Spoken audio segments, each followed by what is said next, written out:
Emotional First Aid Practical Strategies for Treating Failure, Rejection, Guilt, and Other Everyday Psychological Injuries by Guy Winch, PhD, read by Avicenna.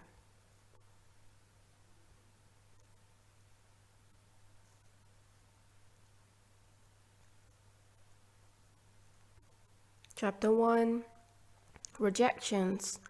The emotional cuts and scrapes of daily life. Of all the emotional ones we suffer in life, rejections perhaps the most common. By the time we reach middle school, we have already been turned down for play dates, picked last for the team, not invited to birthday parties, dropped by old friends who join new clique, and teased or bullied by classmates. We finally get through the gauntlet of childhood rejection only to discover that an entirely new array of rejection experiences await us as adults.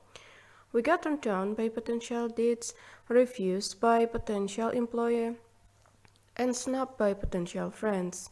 Our spouses rebuff our sexual advances. Our neighbors give us the cold shoulder, and family members shut us out of their life. Rejection are the physiological cuts and scrapes, the fear that tear our emotional skin and penetrate our flesh. Some rejection are so severe they create deep psychological gases that bleed profusely and require urgent attention. Others are like emotional paper cut that sting quite a bit but bleed only a little. One might expect that, given the frequency with which we encounter rejection in one form or another, we would have a clear understanding and appreciation of its impact on our emotion, thoughts, and behavior. But such is not the case. We drastically underestimate the pain rejection elicits and the psychological ones they create. The psychological ones rejection inflict. Rejection can cause four distinct psychological ones, the severity of which depends on the situation and our emotional health and at the time. Specifically, rejection elicits emotional pain so sharp it affects our thinking, floods us with anger, erodes us, our confidence and self-esteem, and destabilizes our fundamental feeling of belonging. Many of rejection we experience are comparatively mild and our injuries heal with time. But when left untreated, even the ones greeted by mild rejection can become infected and cause psychological complications that seriously impact our mental well-being. When the rejections we experience are substantial, the urgency of treating our wound with emotional first aid is far greater. This not only minimizes the risk of infection or complication but also accelerates our emotional healing process. In order to administer emotional first aid and successfully treat the four wounds rejection causes, we need a clear understanding of each of them and a full appreciation of how our emotions, thoughts, processes, and behaviors are damaged when we experience rejections. 1. Emotional pain. Why even stupid rejections smart a lot? Imagine you are sitting in a waiting room with two other strangers. One of them spot a ball on the table, pick it up and toss it to the other. That person then smiles, looks over, throws the ball to you. Let's assume your tossing and catching ability are up to the task. You toss the ball back to the first person, who quick tosses it to the second, but then instead of tossing the ball to you, the second person tosses it back to the first person, cutting you out of the game. How would you feel in that situation? Would your feelings be hurt? Would it affect your mood? What about your self-esteem? Most of us would scoff at the idea. The stranger didn't pass me a stupid ball in a waiting room. Big a deal. Who cares? But when psychologists investigated this very situation, they found something quite remarkable. We do care far more than we realize. The ball tossing scenario is a research psychology experiment in which the two strangers are actually research confederates. The subject always gets excluded after the first or second round of ball tossing. Dozens of studies have demonstrated that people consistently report feeling significant emotional pain as a result of being excluded from the ball tossing game. What makes this finding remarkable is that, compared to most of the rejection we experience in life, being excluded by the two strangers tossing a ball is about as mild as rejection gets. It's such a trivial experience can elicit sharp emotional pain. We can begin to appreciate how painful truly meaningful rejection often are. That is why getting dumped by someone we are dating, getting fired from our job, or discovering that our friends have been meeting up without us can have such a huge impact on our emotional well-being. Indeed, what separates rejection from almost every other negative emotion we encounter in life is the magnitude of the pain it elicits. We often describe the emotional pain we experience after a significant rejection as analog to being punched in the stomach or stabbed in the chest. True, few of us have actually been stabbed in the chest, but when psychologists ask people to compare the pain of rejection to physical pain they had experienced, they rated their emotional pain as equal in severity to that associated with a natural childbirth and center treatment. As a counterpoint, consider that other emotionally painful experiences such as intense disappointment, frustration, or fear, while highly unpleasant, pale in comparison to rejection when it comes to the sheer visceral pain they cause. But why do rejection hurt so much more than other emotional ones? The answer lies in our evolutionary past. Humans are social animals. Being rejected from our tribe or social group in our pre-civilized past would have meant losing access to food, protection, meeting partners, making it extremely difficult to survive. Being ostracized would have been akin to receiving a death sentence because the consequences of ostracism were so extreme. Our brains developed an early warning system to alert us when we were at risk for being voted off the island. But triggering sharp pain whenever we experience even a hint of social rejection. In fact, brain scans how that the very same brain regions get activated when we experience rejection as when we experience physical pain. Remarkably, the two systems are so tightly linked that when scientists gave people acetaminophen before putting them through the startling ball-tossing rejection experiment, they reported significantly less emotional pain than people who were not given a pain reliever. Sadly, other negative emotions like embarrassment do not share this characteristic, rendering the Lenol ineffective when we get the date wrong for our office Halloween party and show up to work dressed like a Marge Simpson. Rejection rejects reason. Marta and Angelo came to couple therapy to deal with a frequent argument about Angelo's inability to seek new employment after he had been downsized by his company 6 months earlier. I had been with the shipping company 20 years, Angelo explained. The heart was still apparent on his face. Those people are my friends. How could they do this to me? While Martha had been sympathetic initially, she was becoming increasingly frustrated about Angelo's inability to recover from the emotional blow and start looking for a new job. It quickly became apparent that Angelo was as frustrated with himself as Martha was. He tried to motivate himself that talked herself into making effort, but he simply felt too consumed by emotional pain. He tried to reasoning with himself to let go of the heart and get over, but nothing worked. Many of us find it difficult to talk ourselves out of the hurt we feel when we experience rejection. One of the reasons rejection is often so devastating is that our reason, logic, and common sense are usually ineffective when it comes to mitigating the pain we feel. For example, when scientists told participants who had been excluded in a computerized version of the ball tossing experiment that their exclusion had been reached, finding out the rejection was not even real, did little to ease the pain they felt. Scientists are a tenacious bunch, so they told a different set of participants that the people who would exclude them were members of the Ku Klux Klan. Surely rejection would hurt less if we despise the people who rejected us, but no, it still hurt just as much. They even tried replacing the cyberball with an animated cyber bomb that was programmed to explode at a random killing whoever had possession of it at the time.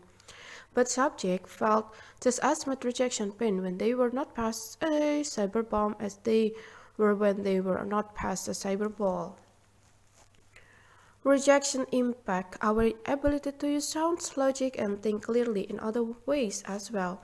For example, merely being asked to recall episodes of acute rejection was sufficiently for people to score substantially lower on subsequent IQ tests of short memory, and measure reasoning ability and decision making. Romantic rejection are especially potent when it comes to scrambling our brain and tampering with our good judgment, even when they occur extremely early in a relationship, indeed, before a relationship even exists. Three young men, one worked with flew to Europe to surprise a woman had to meet on a week-long summer vacation despite her clearly telling him she was not interested in pursuing a relationship. Still smarting from that rejection, the young man convinced himself that his impromptu romantic gesture wouldn't melt her heart and change her mind for sure. This woman was so startled when he showed up at her front door at an incident hour of the morning by only this she changed was the lock. The desperation we feel in the wake of certain rejection can drive many of us to confuse a romantic gesture with a creepy one. 2. Anger and aggressions. Why doors get broken and walls get punched. Rejections often trigger anger and aggressive impulse that cause us to feel a powerful urge to lash out, especially at those who rejected us, but in a pinch innocent bystander will do. One group of innocent bystanders that know this all too well are the countless door and wall that have had fist punched through them by freshly rejected men and the times women. Keeping such a danger in mind is equally important when we are the ones doing the rejecting. Even if the person we plan to reject is a model of kind-heartedness, our humble figurine collection might still be in grave danger. Lest we judge the wall punches and figurine breaker too harshly, we should consider that even the most insequential rejections stir up highly aggressive tendencies in the best of all. For example, after a game of cyberball, people were given the option to blast an innocent participant with unpleasant noise. Rejected subject blasted innocent participant with a much louder and much later duration of noise than non-rejected subject did. In different series of study, rejected subject forced innocent participant to eat 4 times as much hot sauce as non-rejected subject did to consume terrible tasting beverage and to listen to extremely aversing audio tapes. In case you are wondering how often the scientists behind such experiments get recruited by reality TV executives to devise distinguished challenges for their game show contestant, your guess is as good as mine. Unfortunately, our tendency to respond to rejection with anger has far darker and more serious manifestation as well. Savor the repeated experiences of rejection can elicit the kind of aggression that goes far beyond the realm of what noise or hot sauce. When physiological wounds of this nature are left untreated, they quickly become infected and threaten seriously many damage to a person's mental health. Stories of injuries and self-injurious aggressive behavior following rejection are frequently in the news. Jilted lovers who seek revenge, fire postal workers who go postal, and the terrible epidemic who bullied children who take their own life are just a few such examples of what happened when the physiological wounds caused by chronic and severe rejection remain untreated. In 2001, the Office of Surgeon General of the United States issued a report that found social rejection to be a greater risk for adolescent violence than gang membership, poverty, or drug use. Feelings of rejection also play a huge role in a violence between romantic partners. Many incidents of violence are triggered by jealousy and suspicion or infidelity, which are tightly related to the feeling of rejection. When scientists examined 551 cases in which men killed their wife, they found that almost half occurred in response to real or imminent separation. Indeed, men who murdered their wife often later admit to being unable to deal with the rejection they felt. Studies of school shootings include in 1999 Columbine tragedy found that 13 of 15 incidents involved perpetrators who had experienced significant interpersonal rejections and ostracism from schoolmates. In many cases, shooters specifically targeted students who had bullied, teased, or rejected them in the past, often seeking them out of first. We all experience rejection to some degree, and thankfully only a tiny minority of us end up in the headlines as a result. However, the link between rejection and aggressions is strong, and it is extremely important to recognize that pain rejection causes can spur some of us and to behave in ways we never would otherwise. 3. Damage self-esteem, kicking ourselves when we are already down. Experiencing profound or repeated rejection is extremely harmful to our self-esteem. In fact, the mere act of recalling a previous rejection is sufficient to cause a temporary drop in feeling of self-worth. Unfortunately, the pounding of self-esteem takes rarely stop there. We often compound our rejection experiences by becoming extremely self-critical, essentially kicking ourselves when we are already down. Responding this way is common, but it can easily cause the psychological cuts and scrapes of the original rejection to become infected and consequently to have a truly debilitating effect on our mental health. Experiencing profound or repeated rejection is extremely harmful to our self-esteem. In fact, the mere act of recalling a previous rejection is sufficient to cause a temporary drop in feeling of self-worth. Unfortunately, the pounding of self-esteem takes rarely stop there. We often compound our rejection experience by becoming extremely self-critical, essentially kicking ourselves when we are already down. Responding this way is common, but it can easily cause the physiological cuts and scrapes of the original rejections to become infected and consequently to have a truly debilitating effect on our mental health. Angelo lost his job at the shipping company because his entire department got eliminated in a cost-cutting measure, yet he perceived the rejection as highly personal now. Those people were my friend. How could they do this to me? Personalizing the rejection made Angelo feel as though he was unwanted by his friends and abandoned by his longtime colleagues. He avoided contact with anyone from his former company as he was convinced that communicating with them would only expose him to the disapproval, disappointment, or disrespect that they felt toward him. Despite such a fear being utterly unfounded, when friends and coworkers reached out to him, he avoided responding to their email and voice messages even when they contained leads for other jobs. After several months, his friends stopped reaching out entirely in Angelo's mind. Their eventual silence only justified his fear that they would never care for him in the first place. Angelo is not alone. We all have the tendency to take rejection too personally and to draw conclusions about our shortcomings when there is little evidence that such assumptions are warranted.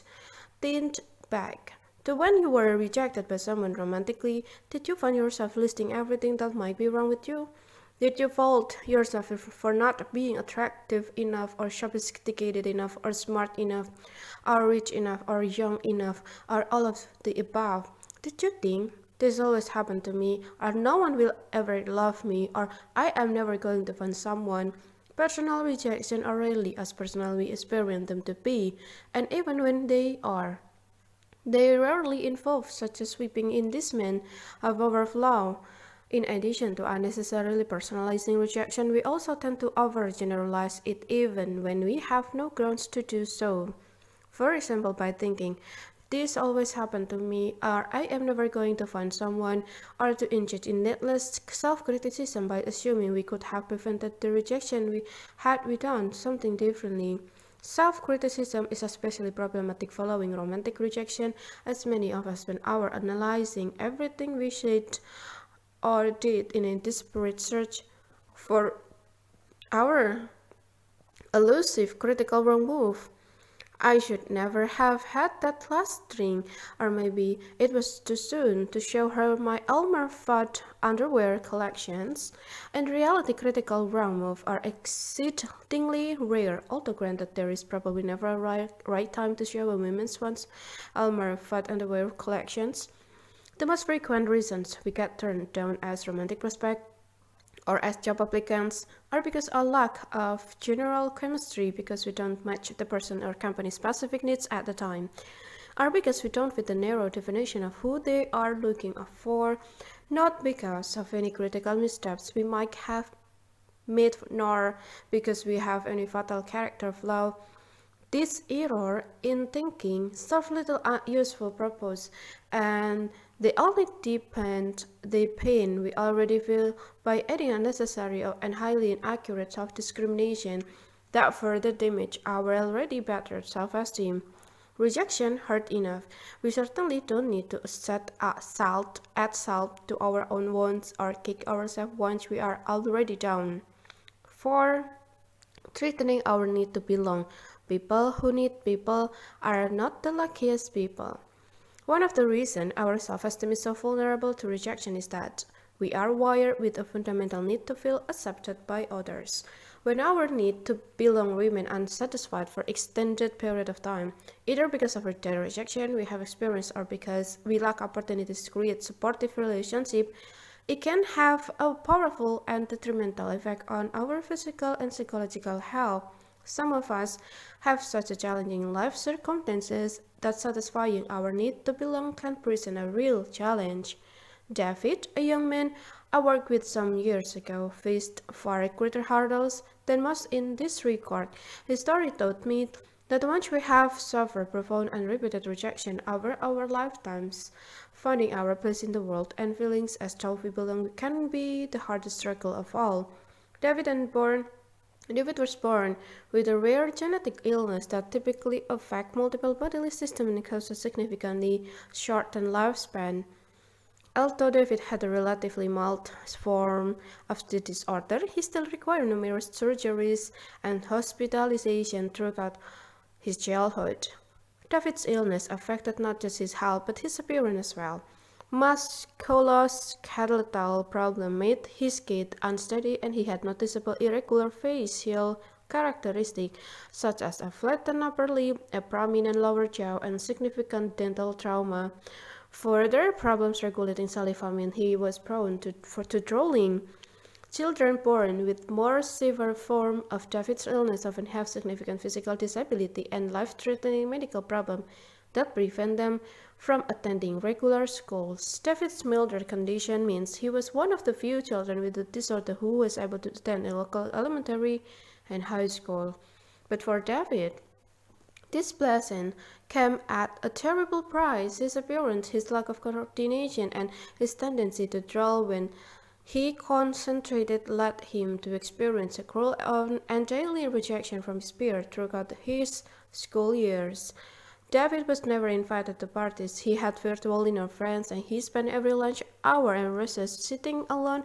His lack of coordination and muscle weakness prevented him from participating in after-school or extracurricular sport activity with the other neighborhood boys. His few attempts to explore after-school activity for children with disability ended poorly because his comparative health made him stand out and render him a poor fit for such a program as well. As a result, David's basic need to belong remained entirely unmet throughout his childhood and teen years, and the regular rejections, and often harsh, he suffered caused him tremendous emotional pain. I met David soon after he graduated from high school and a few months before he was to start classes at the local community college. Although David was excited to attend college, he was terrified at the prospect of facing a novel round of a painful rejection from a new cadre of peers.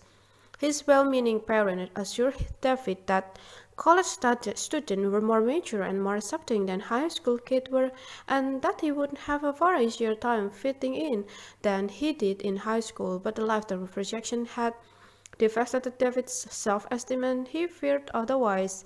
"They are going to take one look at me and turn away," he said in our conversation, "and those will be the nice ones. The mean ones will turn away and laugh behind my back." I agree with David that first impression might be problematic for him.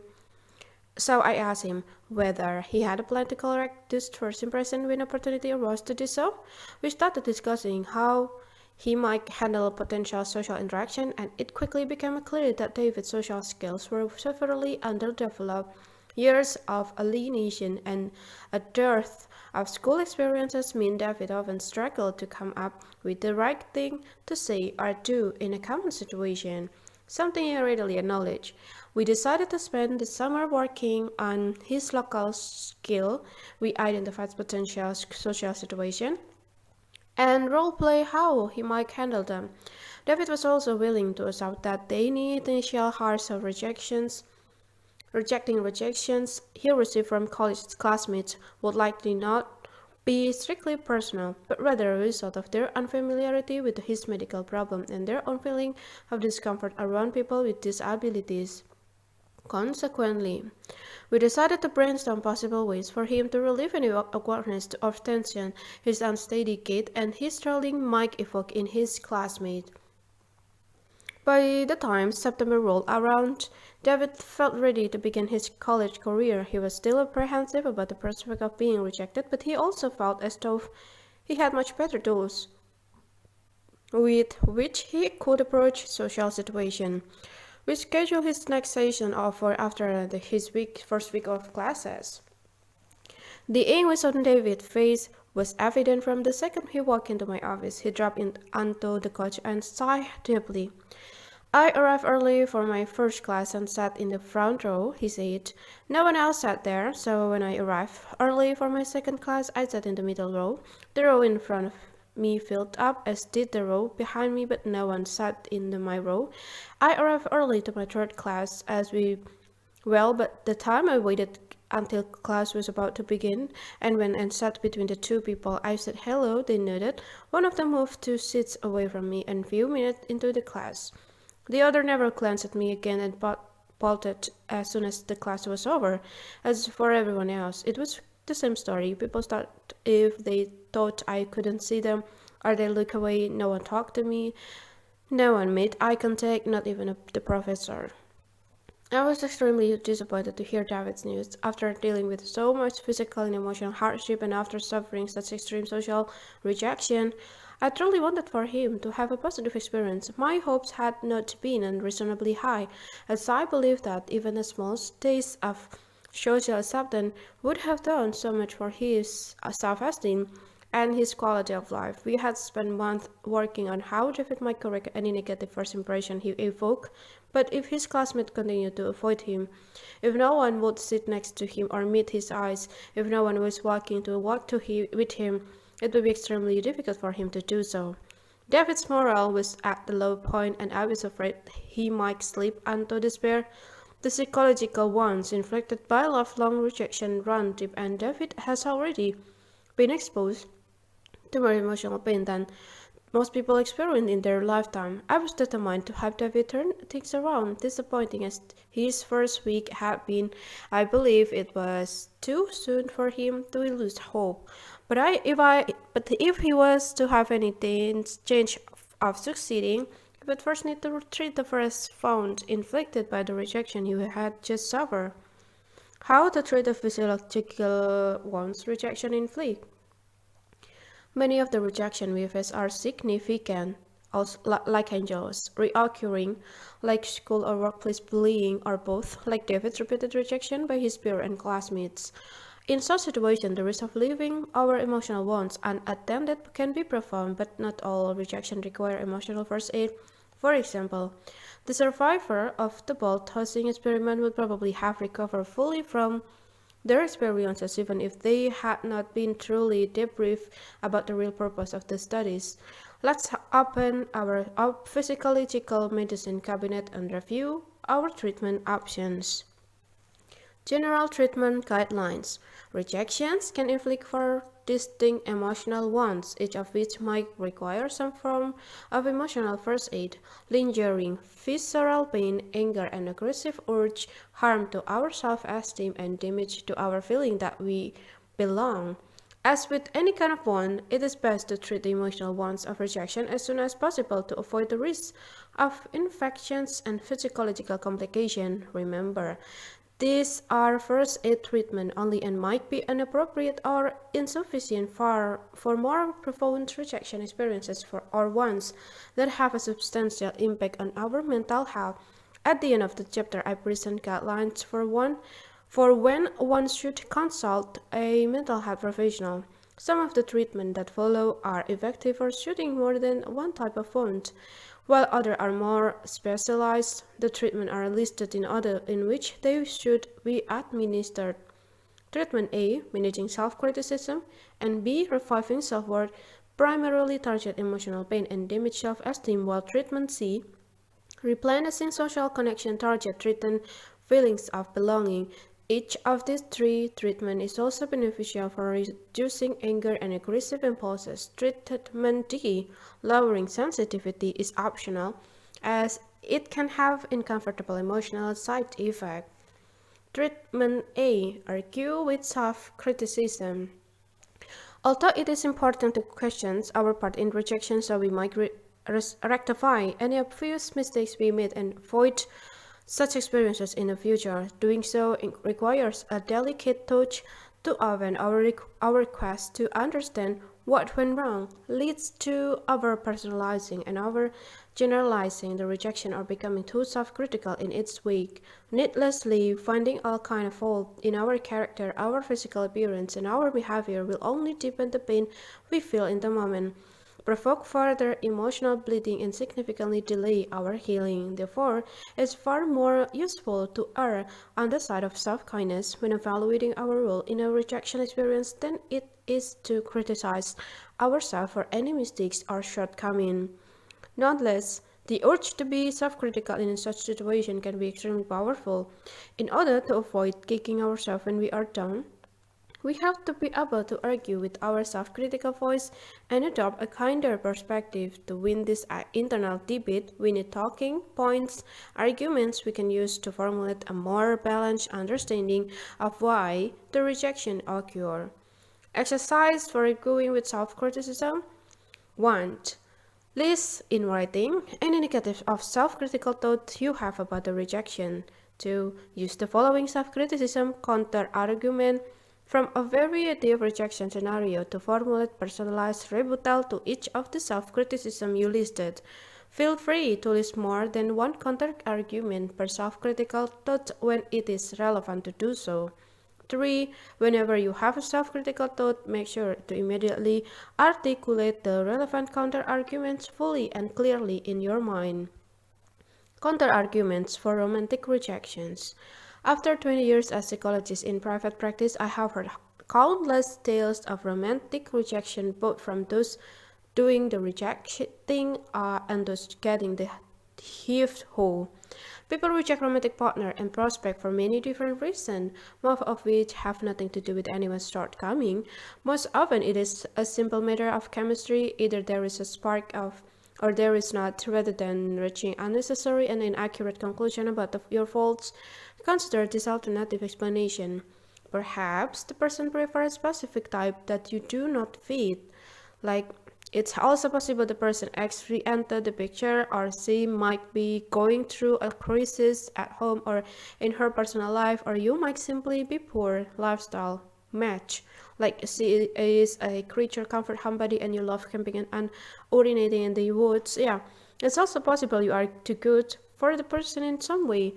You take a hard line on vices and unbeknownst to you, he parties so hard he has regular blackout, or your professional success might shine a spotlight on his floundering career, or you are a police officer and his best friend is the neighborhood pot dealer, or you are talented pastry chef and he is struggling with weight loss and a weakness for Bavarian strudel. The person might have commitment issue and tend to run the moment he feels another person getting too close. He might have self-esteem issue and worry that if you are that interested in him, there must be something wrong with you, or he might not be an especially nice, kind, or sensitive person to begin with. Timing can be a crucial issue as well. You might be looking to settle down and the other person is not, or vice versa. One of you likes to proceed slowly and the other prefers intense courtship and more instant relationship. Or you are just out of a long-term partnership and the person you are interested in had a bad experience with being someone's rebound romance.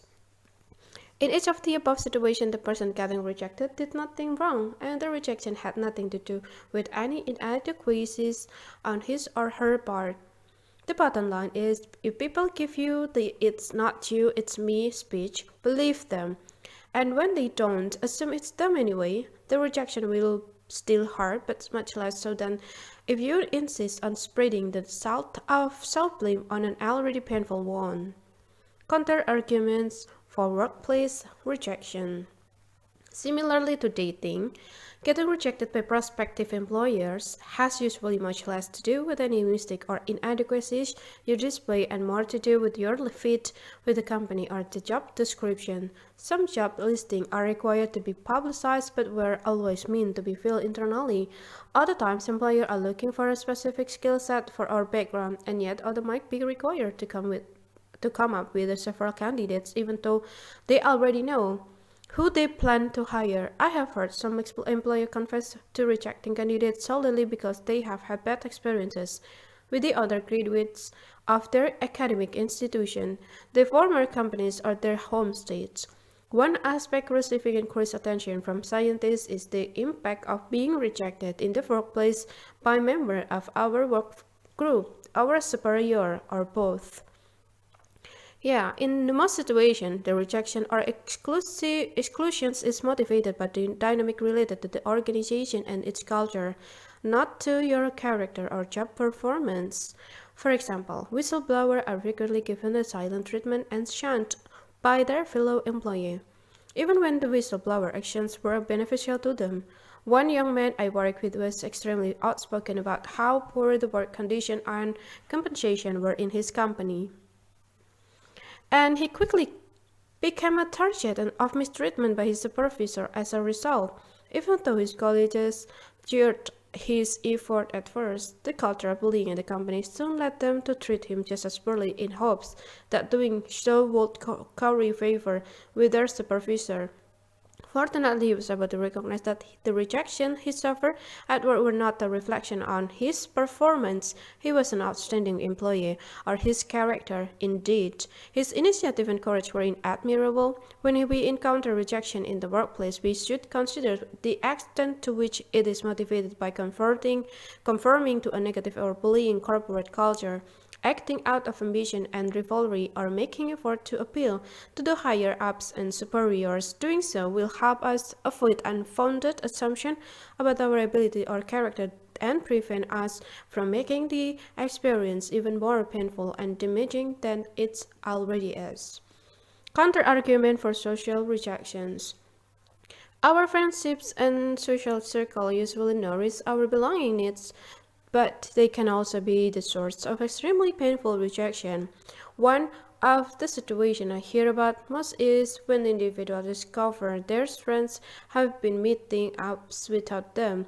Although it might seem impossible not to take such exclusion personally, these things often happen for entirely other reasons. For example, an established group or friend might have an unspoken requirement of exclusively of a kind you are not willing to give. Sure, you hang out with them, but you also want to be able to hang out with the other groups, and they do not. Yeah, a trend that is extremely common in the middle school and high school, but also occurs among adults. The same situation might be true of individual friends. Someone might be looking for a best friend scenario that requires the kind of time and emotional commitment you are unable or unwilling to give. This friend then intensifies his relationship with a different friend who is willing to give him the time and attention you are not, and your friendship with each of them gets marginalized as a result. Hurtful as it is to discover two of your friends are now spending more time with one another than they are with you. It's usually not your fault, nor the essence is it's theirs. Certainly, it says nothing about your desirability as a friend. In other instance, you might find yourself being excluded from a group that shares a passion you feel less fanatically about than they do. Some social groups love to get together and discuss some issues over and over again, whether sport, politics, parenting, or celebrities. In one case, a mother of a toddler was dropped by her mommy group because she made repeated effort to expand the topic of conversation beyond the ever-changing, breastfeeding, and developmental milestones. Doing so threatened the integrity of the group, and she was slowly marginalized. Once I understood why this occurred, she was actually relieved. She told me if I had to listen to one more story about cleaning vomit out of car seats, I would have screamed. Sometimes our social group recognizes we have outgrown them even before we do. Treatment summary: argue with self-criticism. Dosage: administer whenever you experience a rejection and repeat as necessary whenever you have a self-critical thoughts related to the rejection experience. Effective for shutting hard feeling and emotional pain and minimizing damage to self-esteem. Secondary benefits: reduce anger and aggressive impulse. Treatment B: revive your self-worth. One of the best ways to mitigate the hard rejection causes and replenish our confidence and self-worth is to remind ourselves to important aspects of our character that others find valuable and desirable. And as an example, one attractive young woman I work with dealt with any rejection from men by examining herself in a full-length mirror and saying aloud to her reflections,